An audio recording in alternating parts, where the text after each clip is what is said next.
जहाज 30,000 फुट की ऊंचाई पर परवाज कर रहा था। तमाम मुसाफिर अपनी नशिस्त पर सुकून से बैठे थे। मुसाफिरों को रात का खाना पेश कर दिया गया था। कुछ खाने में मसरूफ थे और कुछ खाना खा चुके थे और सोने की तैयारियों में लगे हुए थे, तो कोई किताब हाथ में लिए अपनी बोरियत मिटा रहा था। फर्स्ट क्लास सीट पर एक दरमियानी उम्र का बिजनेसमैन बैठा था। उसका नाम आहत था।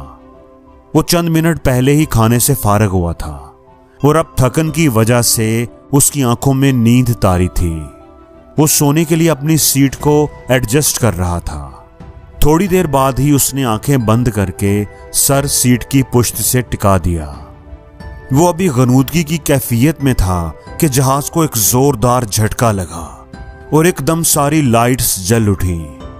उस अचानक जोरदार झटके से आहत की आंखें एकदम खुल गई।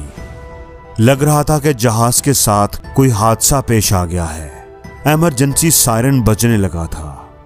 अगले ही लम्हे एक पायलट ने ऐलान किया कि जहाज का एक इंजन फेल हो चुका है और दूसरे इंजन में भी खराबी के आसार नजर आ रहे हैं। इस सूरत हाल में हम परवाज जारी नहीं रख सकते। क्रैश लैंडिंग करने के अलावा हमारे पास कोई चारा नहीं। जहाज तेजी से नीचे की तरफ जा रहा है। हमारे पास सिर्फ 10 मिनट ही बचे हैं। जहाज के बचने के चांसेस सिर्फ 30% हैं। अल्लाह को याद करें, दुआएं मांग लें। मौत की खबर सुनकर मुसाफिरों की सांसें तो जैसे हलक में अटक गईं। जो जहां था वहीं जमकर रह गया। जहाज ऐसा वहशतनाकी का मंजर पेश कर रहा था कि दिल से चीखें निकल आए। आगे बैठे बिजनेसमैन ने यह सब सुना तो वो चीखने लगा कि ये कैसी बेहुदा बात है। तुम्हें मालूम नहीं कि मैं कौन हूं, मेरी कितनी कंपनियां हैं, तुम ऐसा कैसे कह सकते हो।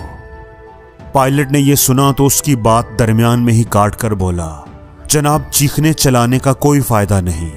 चंद मिनटों में हो सकता है हम सब मैयतों में बदल जाएं। लिहाजा बैठकर दुआ कीजिए, अपने गुनाहों की माफी मांग लीजिए। मैं आप सबके लिए एक आखिरी काम कर सकता हूं। ये कहकर वो अंदर गया और एक छोटा सा बॉक्स लेकर बाहर आ गया और बोला कि ये देखें, ये खसूसी साख्त का डब्बा है। आग या किसी धमाके का इस पर कोई असर नहीं होता। अगर आप अपने घर वालों के लिए कुछ पैगाम छोड़ना चाहते हैं तो इस डब्बे में डाल दें। मलबे में से जब ये डिब्बा निकलेगा तो मतलूबा लोगों को उनकी चीजें मिल जाएंगी। तमाम मुसाफिर पायलट की बात सुनकर खत लिखने में मसरूफ हो गए। कोई बीवी बच्चों के लिए आखिरी पैगाम भेजता तो कोई बैंक बैलेंस और इंश्योरेंस कंपनी का बताता। इसी अफरा तफरी में 2 मिनट गुजर गए। आहत ने हाथ में बंधी हुई घड़ी की तरफ देखा तो उसके पास महज 8 मिनट रहते थे। उसने एक कलम और कॉपी ली और फिर लिखने लग गया। मेरे प्यारे अल्लाह, हमारे यहां दस्तूर है कि जब किसी बड़े से मिलने जाते हैं तो उसके लिए कुछ तोहफे तोहफे वगैरह लेकर जाते हैं, मगर मैं तो बिल्कुल खाली हाथ हूं।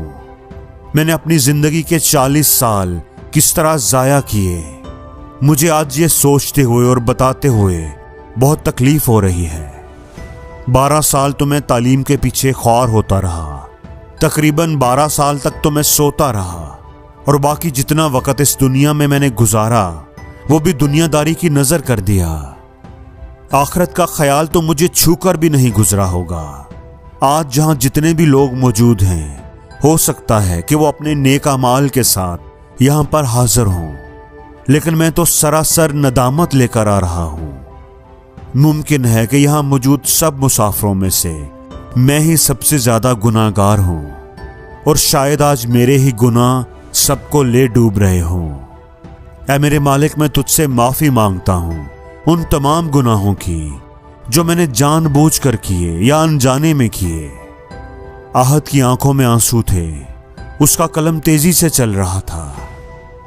अचानक उसे लगा कि जैसे दूर से उसे कोई आवाज दे रहा है। अब वो आवाज करीब आ गई थी। कोई उसको झंझोड़ रहा था। एकदम आहत ने आंखें खोल दी। उसका जिस्म पसीने से शराबूर था। जहाज का अमला उसे झंझोड़ रहा था। शायद जहाज की लैंडिंग का वक्त करीब आ गया था। वो अपनी मंजिल पर पहुंच रहे थे।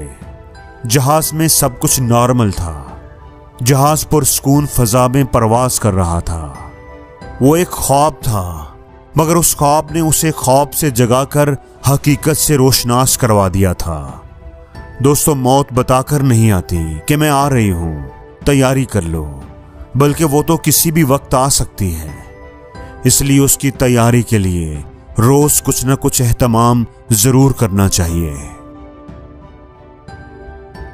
और जिंदगी में हर रोज कुछ नया सीखो, नया सोचो, नया करो, लर्न करो।